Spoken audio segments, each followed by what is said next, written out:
What's driving the bull market? And more importantly, when will it end? Well, joining us now with an answer to this and an assessment of what 2022 looks like, Dhaval Joshi, Chief Strategist at BCA Research. Dhaval, good day to you. Thanks for your time. What is behind this move that we got at the moment, which is seeing us rise to new records for the S&P 500 and across some other markets as well, it has to be said?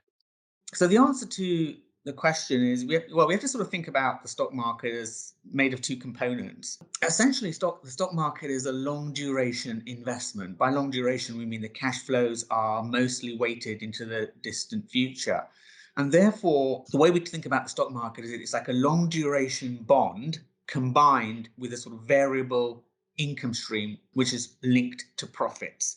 So to answer your question, the reason we've had this bull market, what's really driving it, is that ultra long duration bonds have been performing reasonably well this year, combined with profits that have been edging higher.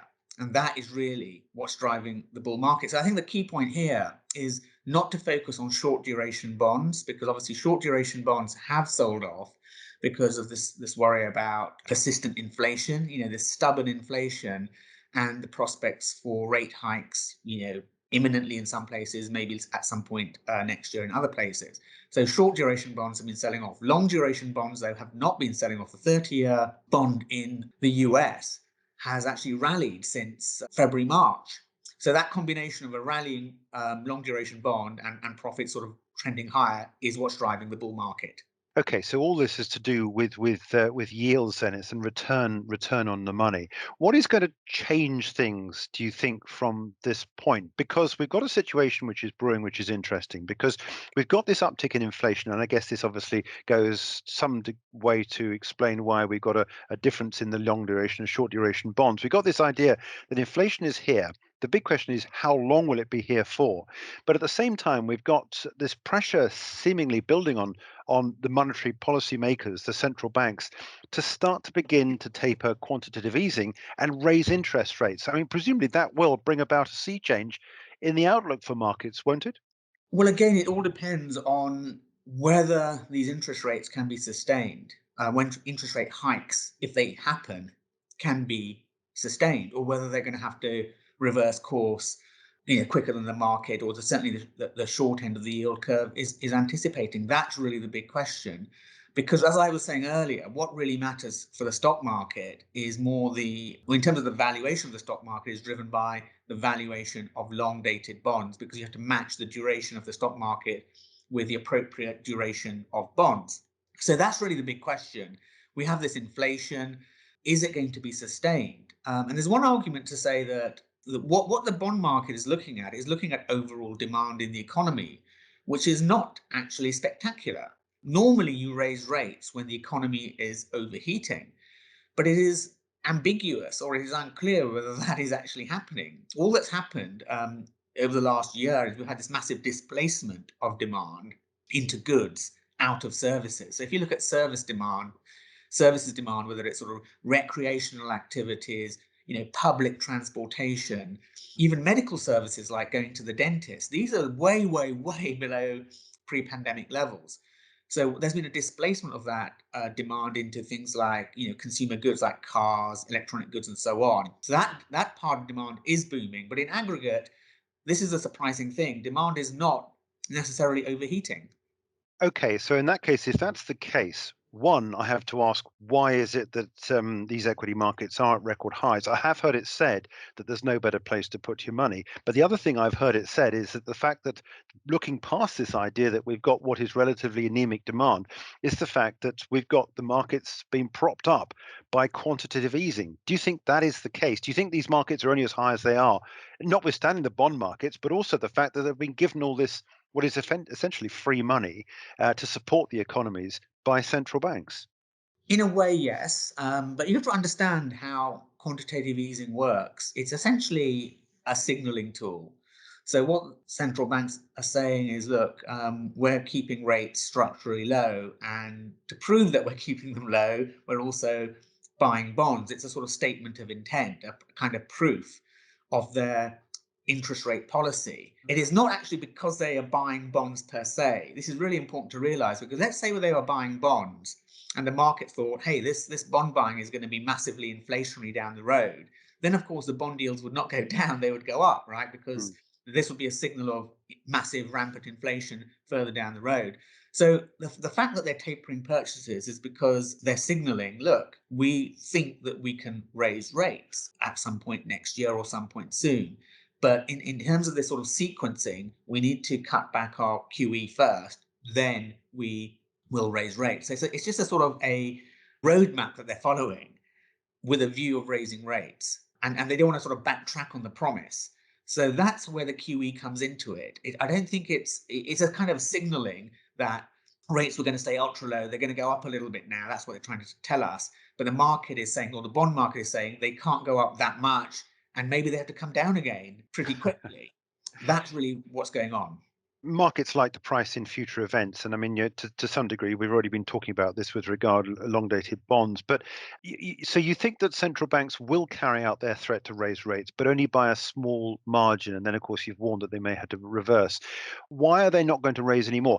Is there a threat, do you think, to growth? Because growth is very anemic, and if, as you say, demand is not as strong as it maybe should be in a rate rising cycle, do you think there's the chance that any small rise in interest rates could stifle or snuff out any of the growth that we're seeing? Well, that's the risk because there's also these sort of time delays between taking a policy action and its response. Also, there's time delays in resolving supply chain issues. So there is a sort of danger that this inflation that we've had recently is caused by obviously very strong demand in certain pockets of the economy, such as consumer goods, combined with the inability to produce significantly more. We have these sort of just-in-time delivery process and so on. So if demand surges by 25% in durables as it has, and you can't supply it, then prices go up. But eventually, those supply chain issues resolve with a delay. So there is this sort of danger that, say, 6 to 12 months down the road, demand is weakening, and you get this massive supply coming on stream at the same time. And of course, prices will then drop very, very sharply. So there is this sort of big danger of a timing error. In amongst all this, we've seen the US dollar rise. And I know when we're talking about these markets, and I know your most recent paper actually refers to the S&P 500, doesn't it? And how important is the US dollar in all this? Because we have seen the dollar rise to levels not seen in a number of months. And significantly, this has obviously been part of this idea that inflation is up in the States. We've got more economic activity in the States. Do you see are you remaining overweight dollar going into 2022? Yeah, I mean, I think that the dollar is more relevant for relative performances of markets. A strong dollar generally is a headwind to commodities and commodity related investments and emerging markets. But it is not the big story. It is a sort of a secondary story to this, the bigger story of what's been happening to sort of long duration yields and sort of profits just eking higher. The other really important thing to bear in mind is that the stock market, particularly in the US, is not representative of the economy in the sense that the stock market has got this massive weighting in technology and communication stocks, much greater than the economy. And these behemoths, these tech behemoths, have been performing relatively well over the last couple of years. Where does gold sit in all this? You reference the strong dollar as a headwind to commodities. I think we should read that to be headwind to anything priced in dollars, I suppose. So where does gold sit in all this? Because we do have this play where gold is a hedge against one, inflation, and two, against disruption in other markets. Correct. And ordinarily, you'd say this should be a relatively good backdrop for gold. But and here we come to a slightly separate story. What we're finding, say in the last year or so, is that the cryptocurrency asset class has kind of been eating gold's lunch. So a lot of the gains that would have appeared in gold have actually appeared in the cryptocurrencies. There's pretty clear evidence of this, and that's one of the reasons why the cryptocurrency market value is at 2.5 trillion now, and it was way below 1 trillion just 18 months ago. So in theory, gold should be doing well, but it's got this new threat, this new kid on the block. Cryptocurrencies are where some investors are choosing to place money they would have ordinarily placed in gold. How important is blockchain, do you think, to the future of the markets as much as anything else? So, and whether or not it does actually threaten this rise in stocks itself?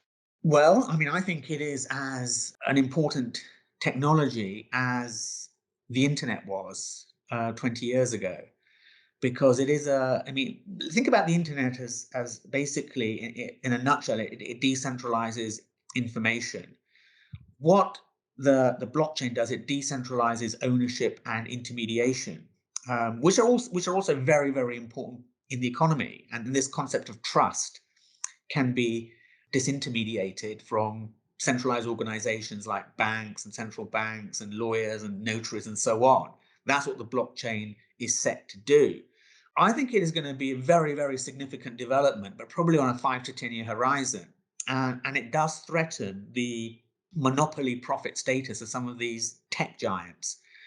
The reason it does that is because the tech giants are sort of, in a sense, they are monetizing our data, because all our data is sort of kind of siloed and essentially owned by the likes of, Google and Facebook, and our content as well. All the content that we create, they monetize it. And the blockchain threatens that sort of monopoly status that the tech behemoths have over our data and content. And it does that because the blockchain will allow us, in a sense, to clearly own our content in an efficient way. That's a very long and separate story. But I think it is a threat to those tech companies, but not immediately. Mm. So let's go back to the beginning then, and ask how you are positioned on the market going into 2022. Are you happy continuing to ride this move up in the equity markets into 2022? Do you think the status quo will continue for the time being? Yes, because I think there's like three things that could end the bull market. One is if we reach extreme valuations relative to this trend I was talking about, which is the very long bond multiplied by profits. That's where equities should trade. That's where the stock market should trade. Where are we relative to that? We are slightly overvalued. We're about 10% overvalued, but we're not 30, 40, 50% overvalued as we were, in the dot-com bubble. So that's not a tailwind, but it's not a massive worry right now. The second worry would be if bond yields went up dramatically, as I was saying earlier. I don't think that's going to happen. I don't think that the 30-year yield, which is the all-important yield, is going to go up significantly, because it would destabilize the financial system. And the third thing is profits. If we think that profits are going to drop very sharply, well, that would also potentially end the bull market, but we don't see any signs of that occurring imminently. So I would stick with the status quo, but of course expect some sort of corrections within that. But I think the sort of structural uptrend is still in play. Dhaval, thanks indeed for joining us. It's been a pleasure joining us today on the podcast. That's Dhaval Joshi, Chief Strategist at BCA Research.